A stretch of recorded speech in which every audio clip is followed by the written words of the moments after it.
നന്ദിലത്ത് തറവാട്ടിന് നേരത്തെ ഒരു പത്മനാഭൻ ഉണ്ടായിരുന്നു. ഇന്നിപ്പോ വിശ്വപ്രസിദ്ധമായ തൃശ്ശൂർ പൂരത്തിന് പാറമേക്കാവിന്റെ തിടമ്പേറ്റുന്ന ഇപ്പോഴത്തെ പാറമേക്കാവ് പത്മനാഭൻ. വീണ്ടും നന്ദിലത്ത് തറവാട്ടിലേക്ക് ഒരു പത്മനാഭൻ വന്നേക്കുക. പുതിയ നന്ദിലത്ത് പത്മനാഭൻ അല്ലേ? ഈ ഇത്രയും നല്ലൊരു നാടനാന ഈ നമ്മുടെ നാട്ടിലുണ്ടായിട്ടും അവനിപ്പോ ഇങ്ങനെ ഒരു പത്മനാഭനെ കുറിച്ച് ശരിക്കും ആനക്കേരളം അറിഞ്ഞു തുടങ്ങിയത് നന്ദിലത്ത് എത്തിയ ശേഷമാണ്. യാഥാർത്ഥ്യമാണ്.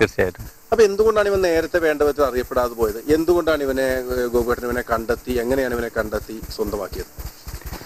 ഞാൻ കണ്ടെത്തുന്നത് ഊട്ടോളി തറവാട്ടിൽ വെച്ചാണ്. ഊട്ടോളി എൻ്റെ ഒരു സുഹൃത്താണ്. അപ്പൊ അദ്ദേഹത്തിന്റെ വീട്ടിൽ ഞാൻ ഒരു ദിവസം ചെല്ലുമ്പോൾ ഈ ആനയെ കാണുകയാണ്. അപ്പൊ അന്ന് ഇത് മടപ്പാടിൽ നിൽക്കുന്ന സമയമാണ്. അപ്പോൾ ഊട്ടോളി കൃഷ്ണൻ എൻ്റെ ക്ലോസ് ഫ്രണ്ടാണ്. പുള്ളിക്കാരൻ്റെ അടുത്ത് ഞാൻ ഈ ആന ആദ്യമായിട്ട് കണ്ടു.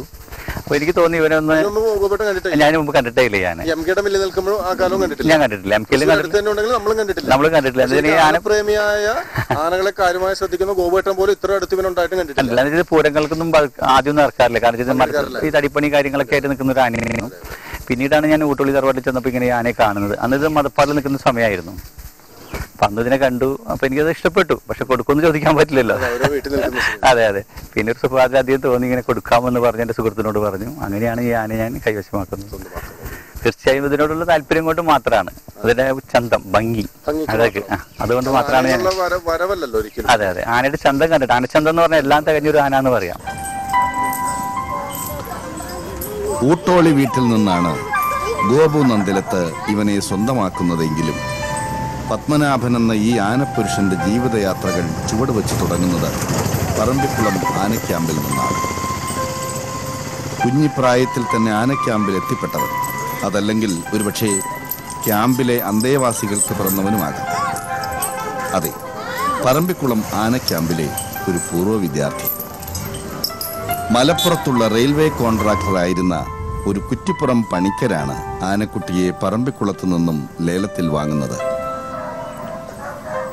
70കളുടെ ആരംഭത്തിലായിരുന്നു പണിക്കരുടെ വീട്ടിലേക്കുള്ള കുട്ടിക്കൊമ്പന്റെ വരവ്. പണിക്കരിൽ നിന്നും പിന്നീട് പൂമുള്ളി ഉണ്ണിത്തമ്പുരാനാണ് ആനയെ സ്വന്തമാക്കിയത്. നിന്നെ കാണാൻ എന്നെക്കാളും ചന്തം തോന്നും കുഞ്ഞിപ്പെണ്ണെ എന്നുള്ള നാടൻ പാട്ടിലെ ഈരടി പോലെ ആര് കണ്ടാലും കൊതിച്ചു പോകുന്ന കുട്ടിക്കൊമ്പനെ 83-ലാണ് ഉണ്ണിത്തമ്പുരാൻ വാങ്ങിയത്. പക്ഷേ കുറ്റിപ്പുറം പണിക്കരുടെ കയ്യിൽ നിൽക്കുന്ന കാലത്ത് തന്നെ പൂമുള്ളി ആനത്തറവാട്ടിലെ ഉണ്ണി അവനെ കണ്ടിരുന്നു എന്ന് പറയുന്നതിനേക്കാൾ നോട്ടമിട്ടിരുന്നു എന്ന് പറയുന്നതാവും കൂടുതൽ ശരി. 74-ലാണ് പൂമുള്ളി ഉണ്ണി ഇവനെ ആദ്യമായി കാണുന്നത്. അന്ന് കഷ്ടിച്ച് ഒരാളുടെ കഴുത്തോളമേ ഉയരം വരും. ഏതാണ്ട് ഒരു 5.5 അടി ഉയരം, അല്ലെങ്കിൽ 6-6.5 വയസ്സ് പ്രായവും. പിന്നീട് 83-ൽ പൂമുള്ളി തറവാട്ടിലേക്ക് എത്തുമ്പോൾ കുട്ടിക്കൊമ്പൻ ഏതാണ്ട് 7 അടിയോളം വളർന്നിരുന്നു.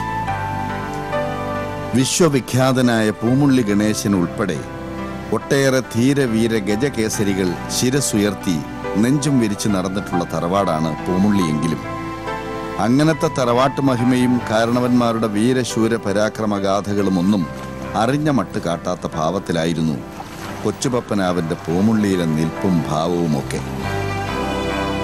മീശ പൊടിച്ചു തുടങ്ങുന്ന ഒരു ചെറുപ്പക്കാരൻ 70കളിലും 80കളിലും കേരളത്തിന്റെ നാട്ടിടവഴികളിലൂടെ ഹെർക്കുലീസ് സൈക്കിളിൽ ചെത്തി ചിന്തേരിട്ട് വിലസിയിരുന്ന അവന് നാഴികയ്ക്ക് 40 വട്ടം എന്ന് പറഞ്ഞതുപോലെ സൈക്കിളിന്റെ മിററിൽ നോക്കി സ്വന്തം സ്റ്റൈലും ഹെയർ സ്റ്റൈലും നോക്കുവാനായിരിക്കുമോ, അതോ അപ്പാപ്പന്മാരുടെ പട്ടാള വിടായികൾക്ക് ചെവി കൊടുക്കാനാവുമോ നേരം കിട്ടുക?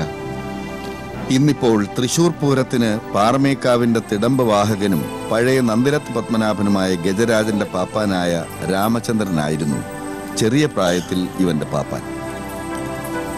അതെ, അതും ഒരു യാദൃച്ഛികത തന്നെ. ഇന്നത്തെ നന്ദിലത്ത് പത്മനാഭനെ ചെറിയ പ്രായത്തിൽ കൊണ്ടു നടന്നിരുന്ന പാപ്പാൻ ഇപ്പോൾ പഴയ നന്ദിലത്ത് പത്മനാഭനൊപ്പം പണിയെടുക്കുന്നു.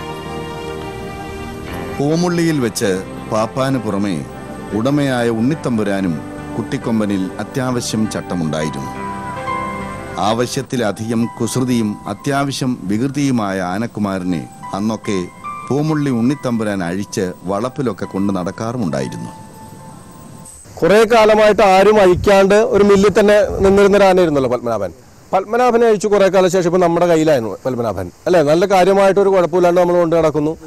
പത്മനാഭന്റെ ഇപ്പോഴത്തെ ഒരു അവസ്ഥ നോക്കി കഴിഞ്ഞപ്പോൾ രാജുവേട്ടൻ എന്താ പറയാനുള്ളത്?